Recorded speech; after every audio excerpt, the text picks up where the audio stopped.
Mathematicians have the propensity to be eccentric more than most people. But there was no hint that it would shade over into fully delusional, psychotic behavior. We were all aware that he had a great career that was shattered in a few minutes. It was a very disastrous fall of someone who was promising beyond any reasonable limit. He was so incredibly himself, so special, so unusual. He was just an oddity, and there was something sweet about it. The idea that someone who had been mentally ill and impoverished and really on the fringes of society for decades was being considered for a Nobel Prize, I thought that was amazing. Madness can be an escape. If things are not so good, you maybe want to imagine something better. In madness, I thought I was the most important person of the world. And people like the Pope would be just like enemies who would try to put me down somewhere.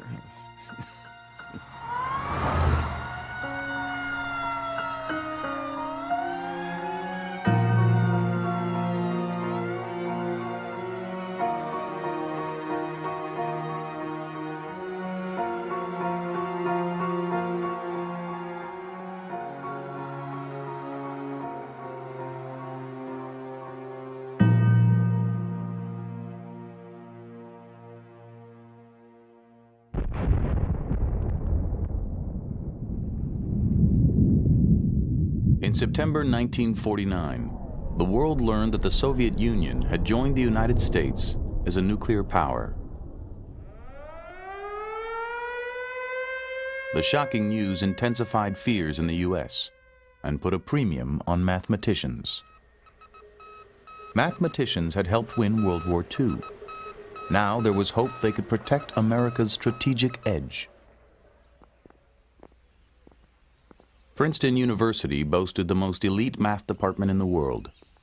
Each of its graduate students was hand-picked. That year, one stood out. A 20-year-old from West Virginia named John Forbes Nash.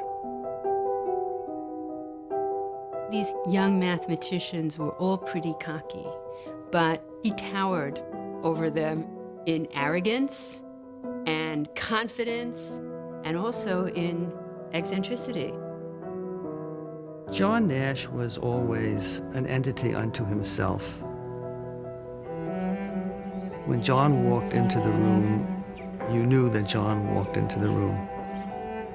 I think he thought of himself as superior, intellectually, mathematically superior.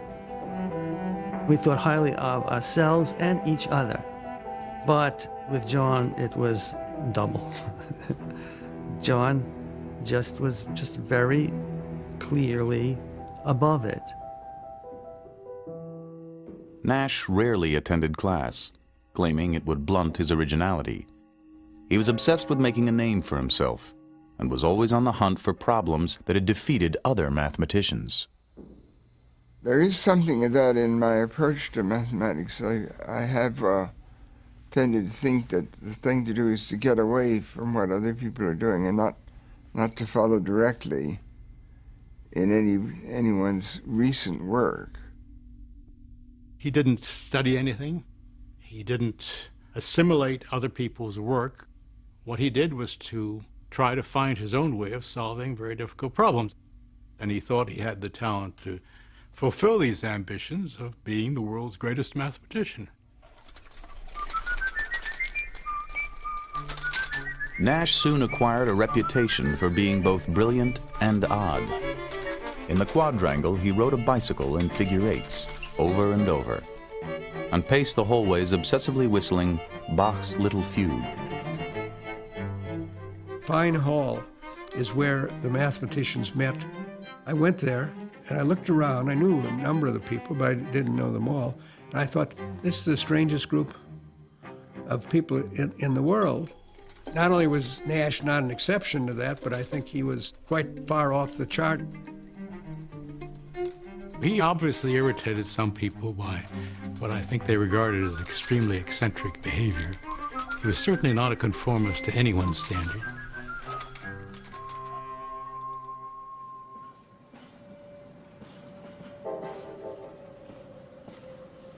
Even as a boy growing up in Bluefield, West Virginia, deep in the Appalachian Mountains, John Nash stood out.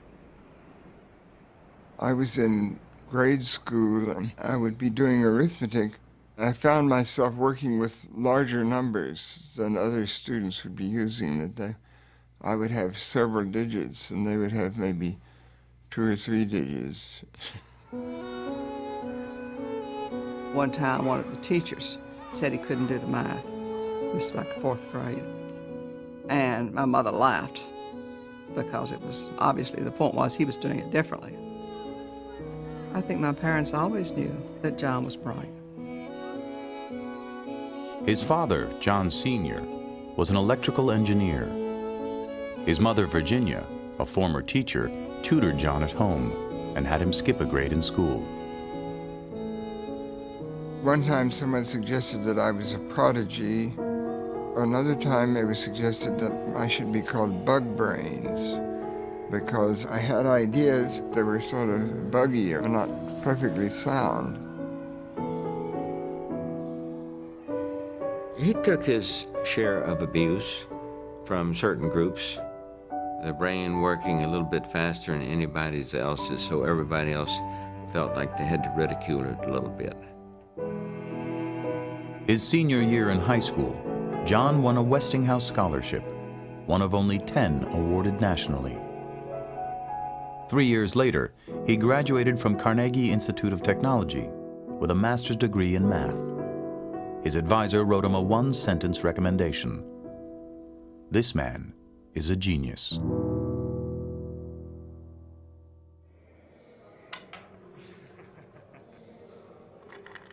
The first thing that he did at Princeton, which wowed everyone and made his reputation, was he invented this game, which was known around the common room as Nash.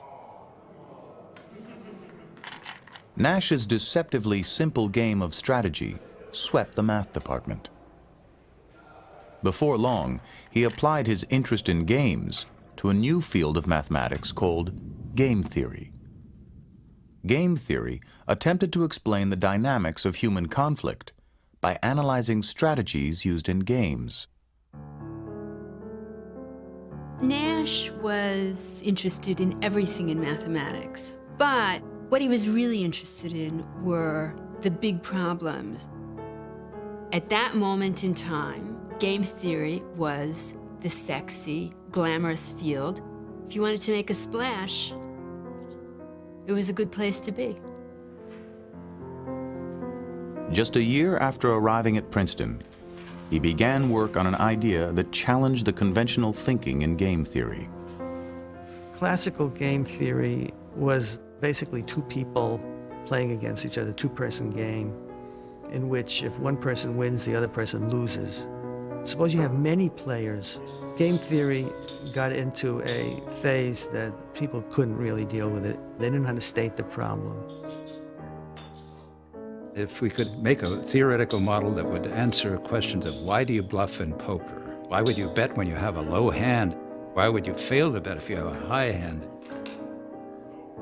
If we could analyze things like that, then we could handle real-life problems in economics, in business, in politics.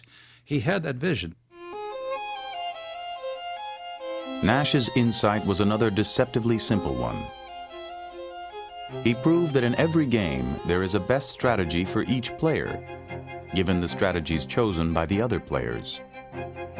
He called it the equilibrium point.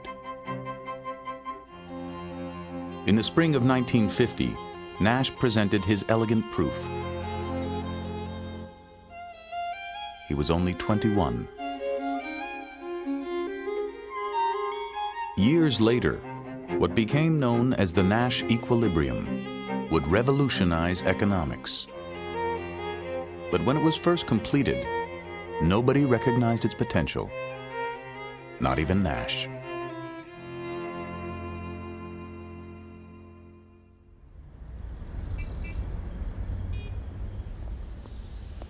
After receiving his PhD, Nash moved to Boston and joined the faculty of MIT. Students called him the Kid Professor, but he considered himself head and shoulders above his colleagues. Basically, John was a out-and-out and uninhibited and shameless elitist. He was only interested in people who could operate more or less on the same mental level that he was at. He was very brash, very boastful, very selfish, very egocentric. His colleagues did not like him especially, but they tolerated him because his mathematics was so brilliant. I was thinking about a problem, trying to get somewhere with it, and I couldn't, and I couldn't, and I couldn't. And I went to sleep one night, and I dreamt. I did not dream directly of a solution to that problem. Rather, I dreamt that I met Nash, and I asked him the problem, and he told me the answer. When I did finally write the paper, I gave him credit. It was not my solution. I could not have done it myself. He was part of this group of friends that Donald, my husband, had. This was a crew who were extremely competitive, and Nash was at the top of the heap. He was the best.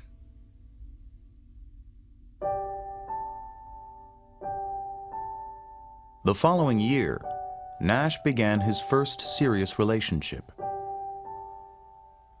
Eleanor Steer was a shy, compassionate nurse 5 years his senior. 2 months after they started dating, Eleanor discovered she was pregnant. She gave birth to a baby boy and named him John. Nash refused to pay for the delivery, wouldn't even add his name to the birth certificate. Unable to support her son on her own, Eleanor was forced to place him in foster care for much of his childhood.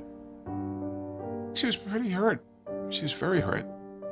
I think she was quite fond of my father. And things didn't happen the way she expected them to. The couple drifted apart. Nash kept the affair a secret.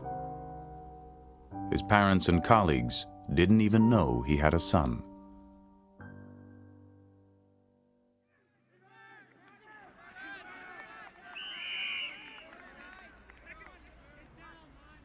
Not long after breaking up with Eleanor, Nash met Alicia Larday, a 21-year-old from El Salvador and one of his students. A physics major, she was one of only 16 women in a class of 800 at MIT. She was an extremely attractive girl and not American. And I somehow think that that was significant, that she was not your ordinary college girl, that she had also come from a very different place. At the time, he was a little bit like the fair-haired boy of the math department. He was, I think, considered very young for his position, and he was very nice looking, you know.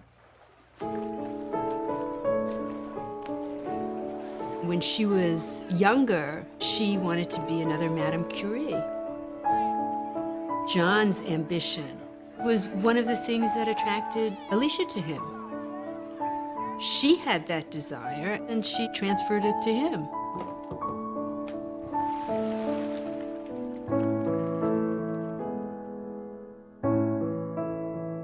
In February 1957, Alicia and John Nash were married in a small, private ceremony in Washington, D.C. John was marrying somebody who was intelligent and that he cared for, and she obviously cared for him. Everything was great.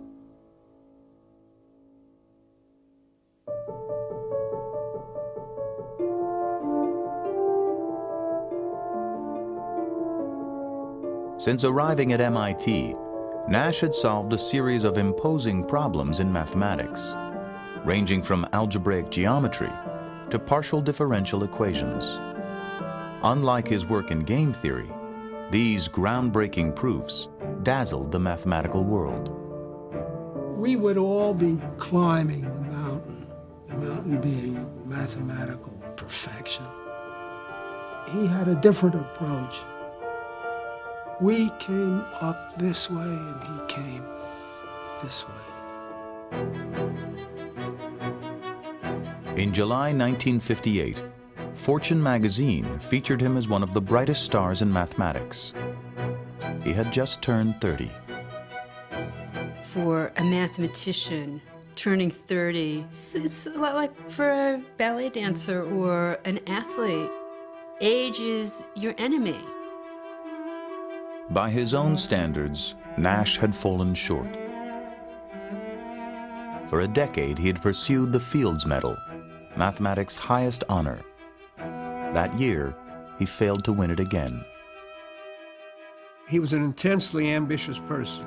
He was extremely competitive, and he was very bitter that he didn't get it. At the time, I had some recognition. I was making some progress professionally, but I wasn't really at the top. I didn't have top-level recognition. He threw himself into solving the Riemann hypothesis, the holy grail of mathematics. The work was mentally and physically exhausting, and ultimately proved futile. He began to worry that his best years were behind him. At the same time, he learned that Alicia was pregnant.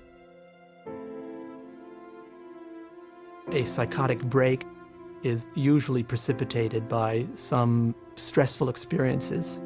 Often these stressful experiences involve a demand that the person who becomes psychotic take on greater responsibility.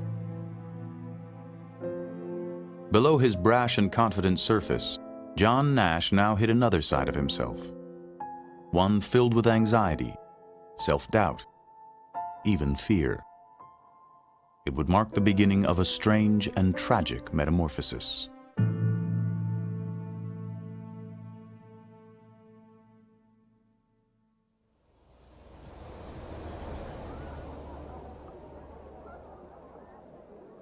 On New Year's Eve 1958, the Nashes attended a costume party at the home of a colleague.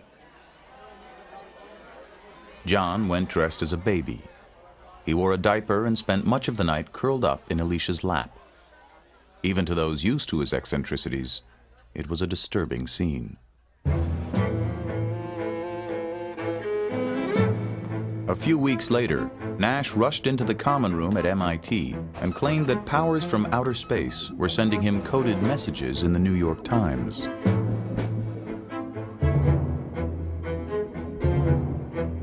Another incident soon followed.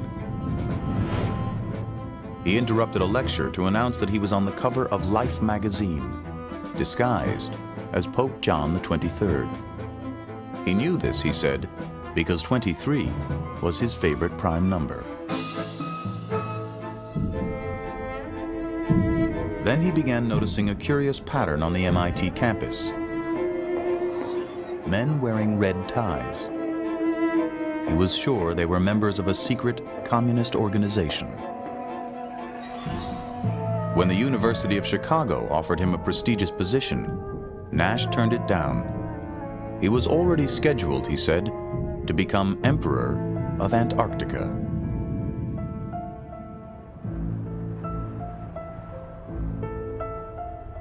John talked about the people from outer space who were destroying his career and the international organizations that were attacking him. Somebody you've known for a long time, to hear this kind of news is very unsettling. Really, his personality seemed to change in a period of a week or so. It was very fast. I mean, you're seeing a mind disintegrate in front of you. I felt shocked The math department chairman thought Nash was having a nervous breakdown and relieved him of his teaching duties in February. Still, Nash continued to unravel. One night, he painted black spots all over the bedroom wall. Alicia tried to handle it herself, but at a certain point, it overwhelmed her. And when she turned to a psychiatrist, she was ultimately advised that he should be hospitalized.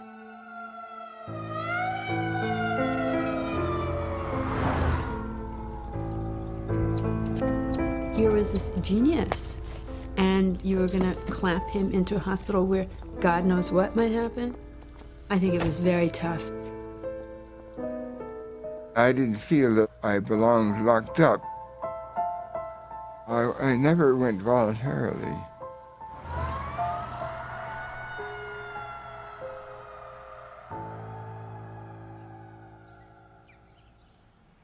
Nash was taken to McLean Hospital, a private psychiatric facility outside Boston known for treating the wealthy and famous. He was diagnosed with paranoid schizophrenia and given an injection of Thorazine to calm him down. His treatment consisted of psychoanalysis. The staff called him Professor. In those days, many doctors thought schizophrenia was related to problems in childhood, problems in mothering. They didn't know it was a real brain disease, and that people are born with a vulnerability to that brain disorder. Conventionally, we define it as a severe mental illness characterized by hallucinations, delusions, or peculiar forms of thinking. For example, a schizophrenic may feel that when he looks at you, he may believe that it's not himself who's looking at his own eyes. Somehow someone else is actually having his experiences. A delusional state of mind is like living a dream. Well, I knew where I was. I was there in observation, but I was able to think that I was like a victim of a conspiracy.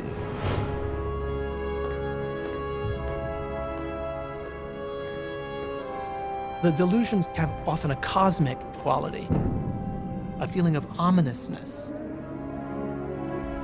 Everything that happens around you takes on a tremendous significance.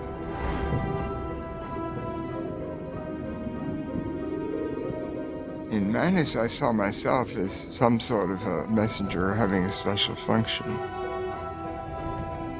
Like the Muslim concept with Muhammad, the messenger of Allah.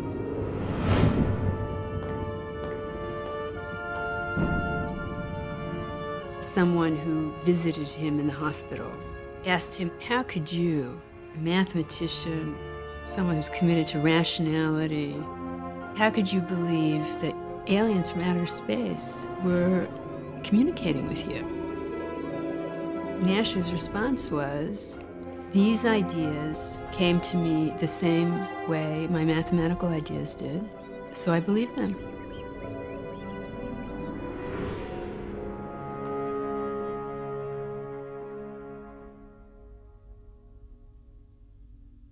Virginia visited John at McLean, but could hardly bear to see her son in such a state.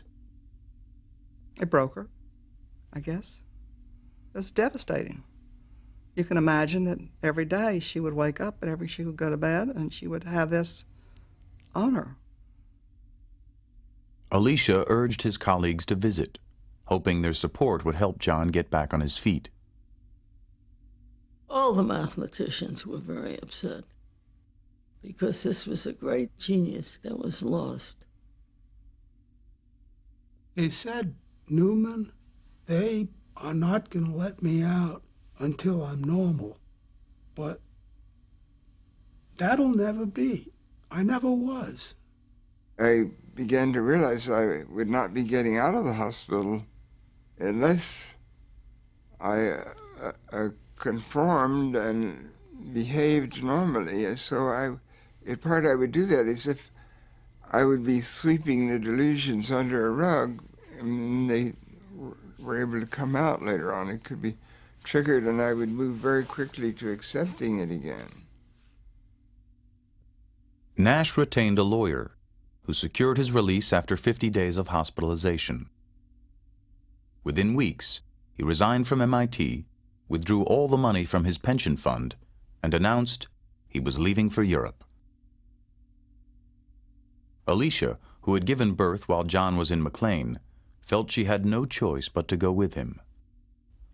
They left behind their newborn son with Alicia's mother.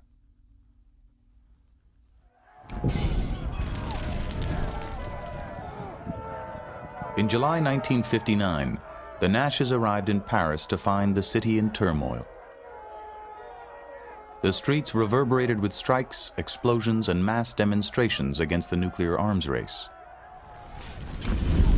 A week later, Nash suddenly took off on his own.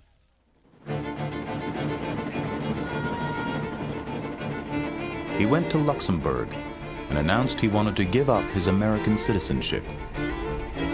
He was turned away.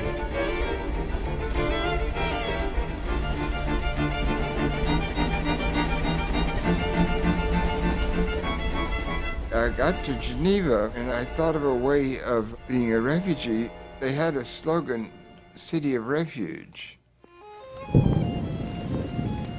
I envisioned a hidden world where the communists and the anti-communists were really the same. They were sort of schemers. I had the idea that some of the people like Eisenhower and the Pope and the powers that be might be unsympathetic to me.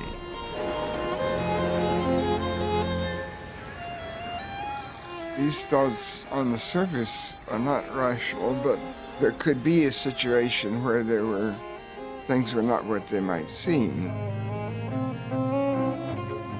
If to be mad is to be in error, there's a kind of contradiction there, isn't there, between what it is to be mad in the eyes of the world and what it is to have these experiences in which you're having a sense of revelation and you're noticing features of the world that other people seem to be too stupid or too blind to recognize. Most of the time when he was trying to give up his citizenship, he was being followed around by the naval attaché who had his commission to get his passport back and give it to Alicia. And so he chased him around Europe. I went to the American embassy in Paris, and I asked for help. I said, I don't know what to do, but I don't want him to get into trouble. Nash wandered Europe for 9 months before embassy officials arranged to have him deported. French police seized him and took him to the airport. Nash later claimed that he was sent back on a ship, in chains like a slave.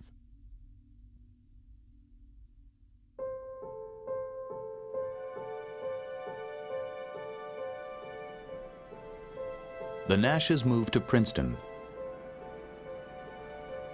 To support her family, Alicia took a job with the research division of RCA.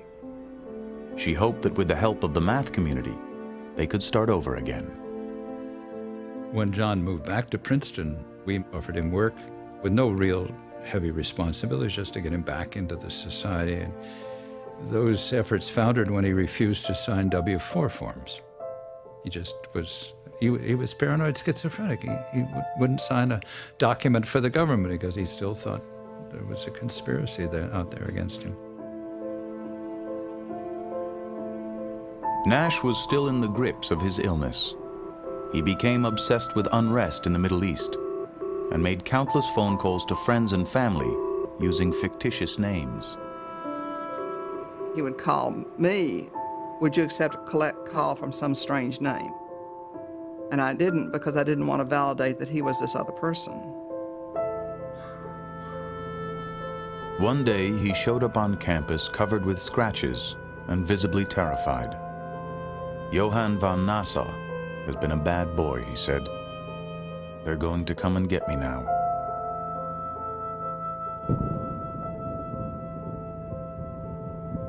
Less than 2 years after his release from McLean, Nash was hospitalized again. Alicia, Virginia, and his sister Martha committed him to Trenton State Hospital, the former New Jersey lunatic asylum. At this point, we didn't know whether this was going to be a very long, very expensive process. And we had been advised that Trenton was a good hospital. McLean Hospital had been kind of a country club. Trenton was a crowded, open ward. When he arrived at Trenton State, Nash was assigned a number and was marked and told to sweep up, and it was a terrible thing. When his colleagues heard where Nash was, many were outraged.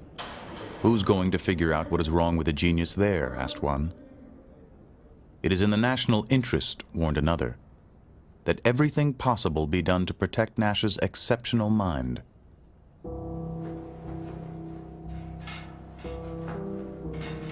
Trenton State was known for its aggressive treatments, including insulin coma therapy, which by 1961 had been phased out in all but a few hospitals. Insulin coma was developed under the mistaken notion that schizophrenia was caused by a metabolic problem, by the way the body regulates glucose. Insulin coma was one of the more popular and unfortunately one of the more notorious treatments in its day.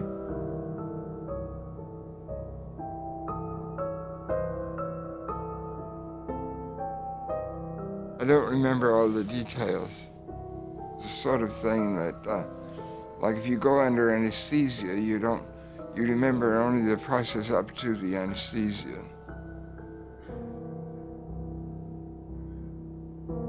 A nurse would wake patients early in the morning and give them an injection of insulin. Their blood sugar would drop, and soon they would be comatose. Some patients would suffer spontaneous seizures.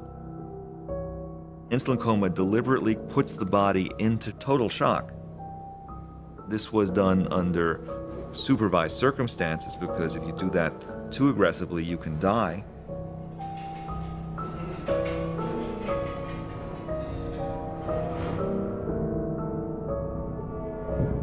I remember some of the surrounding events.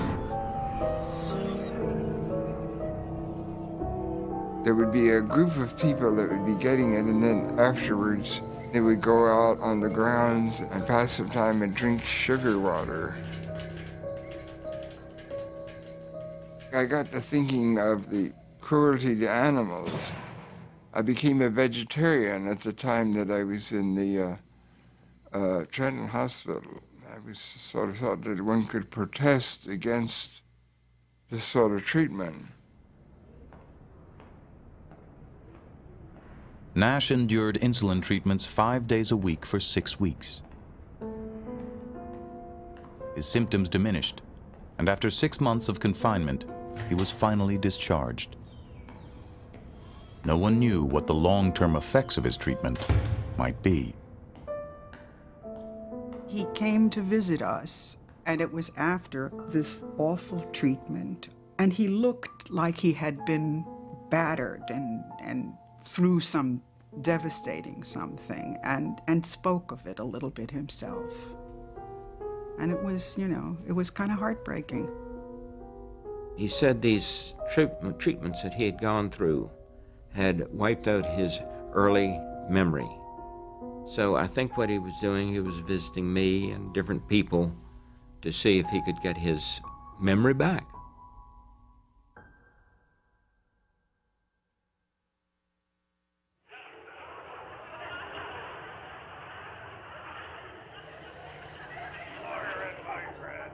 In 1961, Nash was 33 and unemployed.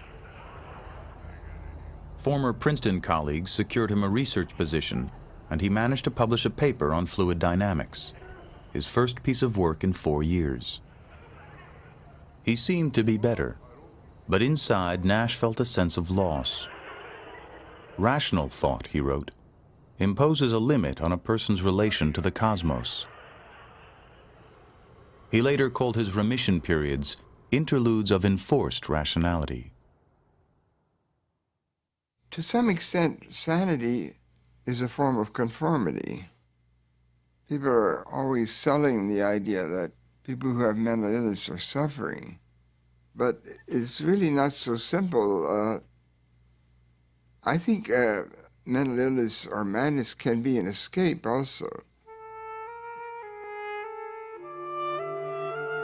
The following summer, he left for Europe alone, once again obsessed with asylum.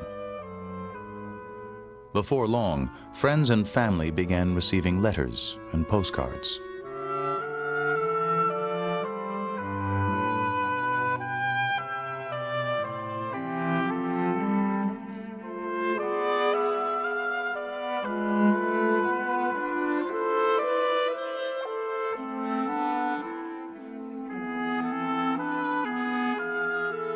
It wasn't the type of letter you would expect to receive from a father. How you doing, or what have you been up to? It was unbelievable how these things were supposed to mean something. They were frightening in a way, the letters. And they made use of all the things that had been in his life. Mathematics was a kind of numerology, and politics mixed with paranoia.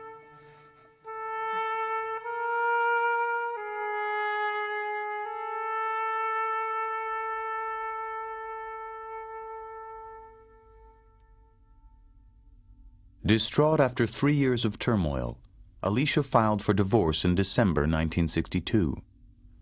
Her complaint charged that Nash resented her for committing him and had deserted her without support.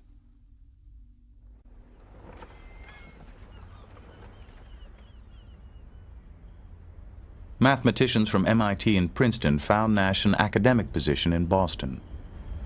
They got him an apartment and arranged for him to meet weekly with a psychiatrist who prescribed antipsychotic medication. Gradually, he seemed to improve. He was pretty sane, recalled a colleague. He was a much nicer person. The old ego stuff was gone. He began seeing Eleanor and their son John again. We had gotten into a pattern of going out every Saturday. I started to grow more fond of him as he was around more. And then he went, as quickly as he came, so. Less than a year after moving to Boston, Nash stopped taking his medication, and his symptoms resurfaced. These medicines interfere with vitality, with drive, with thinking. So the price that many patients had to pay from being on these medicines was that they felt lifeless, like it takes away their soul. Well, he was afraid of anything that would alter the quality of his mind. And as anyone doesn't want to be forced to do something they don't want to do, or they don't choose to do. And John had always been very independent about what he chose to do. His delusions were now joined by a chorus of voices in his head.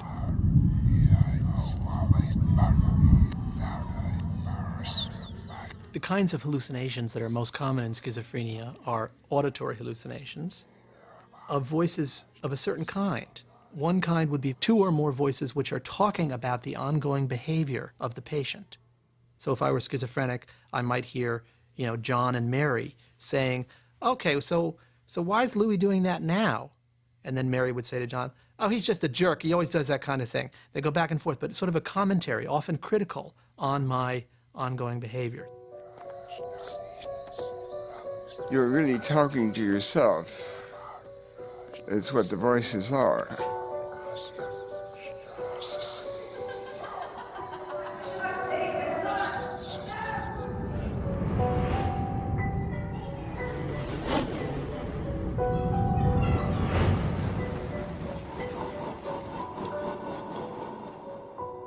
He said he understood that there was something that went on between people that was alien to him. He was sort of enclosed in a bubble, that he felt lonely.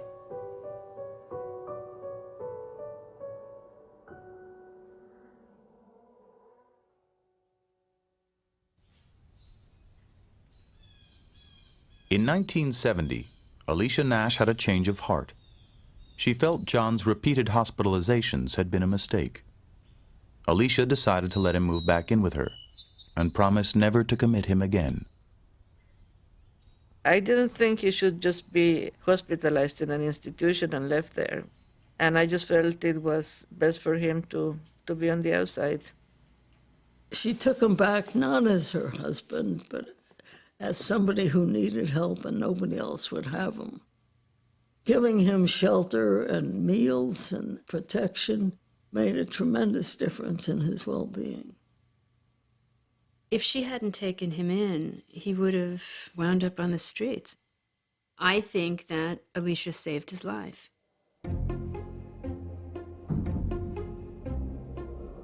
Princeton students began noticing a strange sight on campus. Entire blackboards filled with minutely written formulas and secret codes. Rumors spread it was the work of a mysterious figure who wore red sneakers and kept to himself. They called him the Phantom. There were all kinds of myths about him. The students would tell each other that he had gone mad because of a too difficult problem he tried to crack, or after a rival beat him to the punch. And students were aware that the powers that be were protecting him.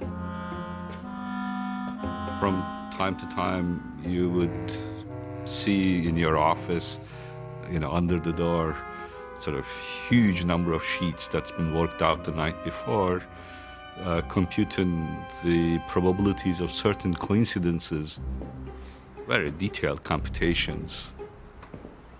He was into proving the existence of God. I felt that I might get a divine revelation by seeing a certain number. A great coincidence could be interpreted as something, a message from heaven. I did see him several times. He didn't recognize me. I didn't press the matter. I didn't have the sense I could have any contact with him. So I didn't try. Year after year, for more than a decade, the Phantom roamed the Princeton campus, unaware that the work he had done as a student had finally sparked a revolution. Beginning in the 1960s, economists began to successfully apply game theory to real-life situations. Mergers, strikes, collective bargaining. These situations of conflict and cooperation are part of the backbone of practical economics.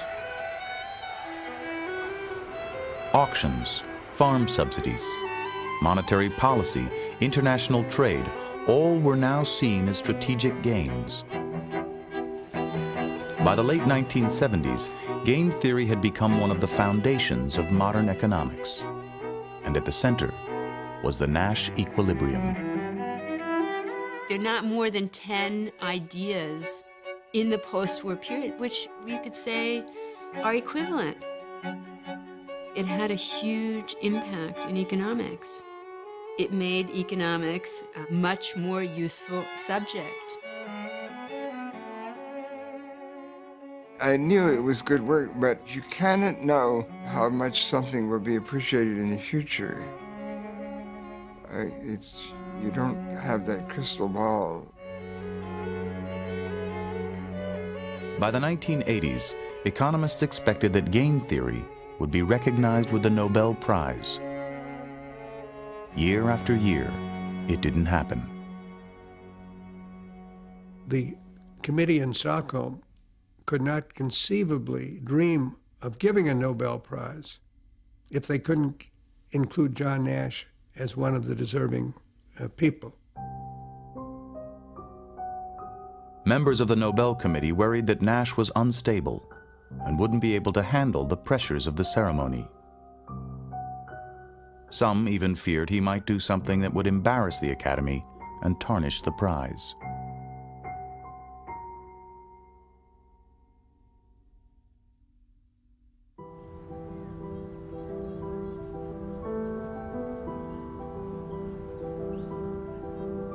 Beginning sometime in the 1980s, after 3 decades of struggling with mental illness, John Nash experienced his second transformation. I don't really remember the chronology very well. Exactly when I moved from one type of thinking to another.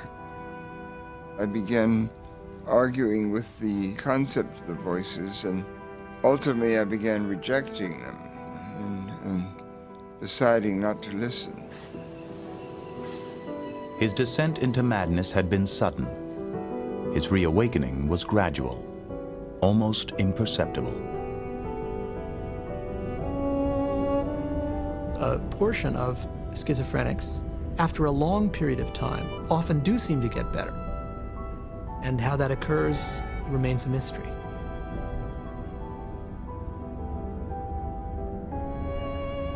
Slowly, he became more engaged and lucid. Word of his remarkable recovery spread. Those around him assumed new antipsychotic drugs were helping. But Nash had stopped taking medication in 1970. I said, John, how in the devil have you recovered? He said, I willed it. I decided I was going to think rationally. He has said that he more or less put his hallucinations aside, like a conscious decision. I mentioned that to somebody, and she said, well, why didn't he do it sooner? The fact that people did not abandon him, that there were people who treated him like a human being, made it possible for him to reemerge. This wonderful thing that happened to John could only happen in this little mathematical community that is very, very tolerant of certain aberrations and also at the same time incredibly admiring of gift or genius. That was what was important about Nash in that world, not that he was ill. 2 American professors and a German researcher have been awarded the Nobel Prize in Economics. The 3 winners of today's Nobel Prize played major roles in bringing the principles of game theory to economics.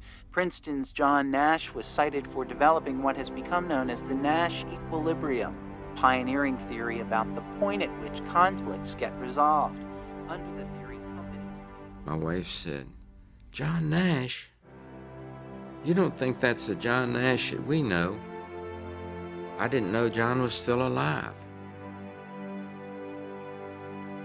I remember clearly, I heard it on the radio, and I said, that's John. And I cried. All I could think was, I wish my parents could know this. On December 10, 1994, at the age of 66, John Nash received the Nobel Prize in Stockholm. Dr. John Nash, your analysis of equilibrium and non-cooperative games and all your other contributions to game theory have had a profound effect on the way economic theory has developed in the last 2 decades. I was delighted. I was absolutely ecstatic. And so was my wife. It was so wonderful. Jubilant.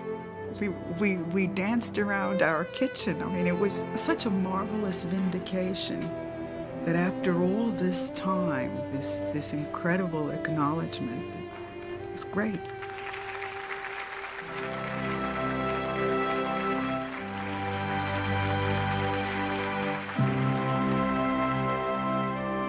He shined very brightly as a young man. Then he had his illness and is now a very pleasant, accomplished gentleman. It feels right somehow.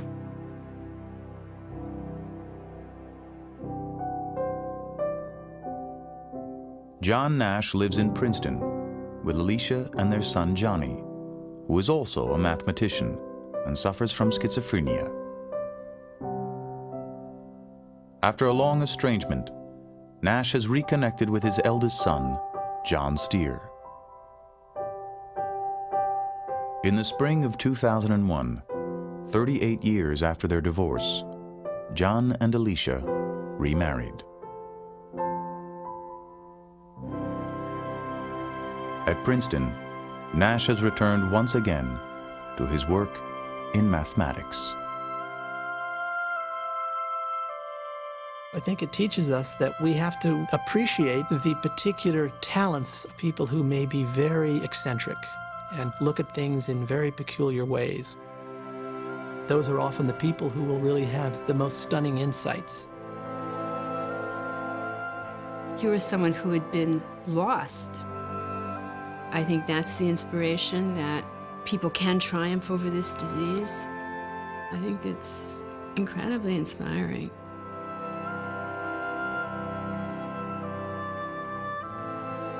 I'm not thinking anything crazy, but there are different possibilities. I don't know what the future holds exactly, even if it's not such a long future. For me. Of course, the future in general is presumably long, unless things really go bad, or unless some miracle happens.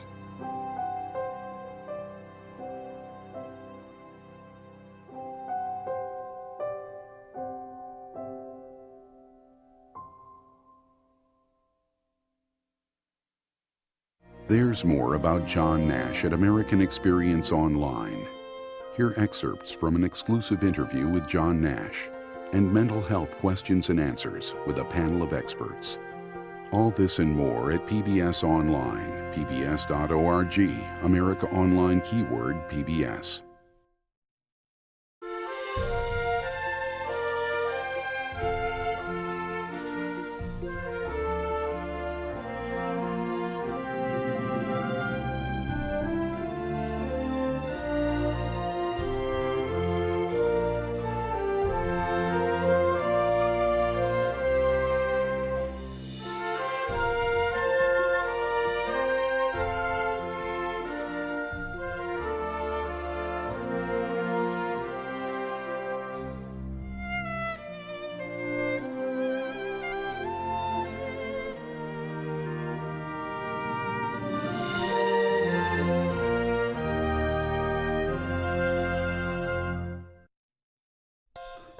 American Experience is made possible by the Alfred P. Sloan Foundation to enhance public understanding of the role of technology. The foundation also seeks to portray the lives of the men and women engaged in scientific and technological pursuit. Liberty Mutual Insurance is a proud supporter of the American Experience. And by helping people live safer, more secure lives, we're also proud supporters of the American Dream. At the Scotts Company, we help make gardens more beautiful, lawns greener, trees taller. If there's a better business to be in, please let us know. And by the Corporation for Public Broadcasting and contributions to your PBS station from viewers like you. Thank you.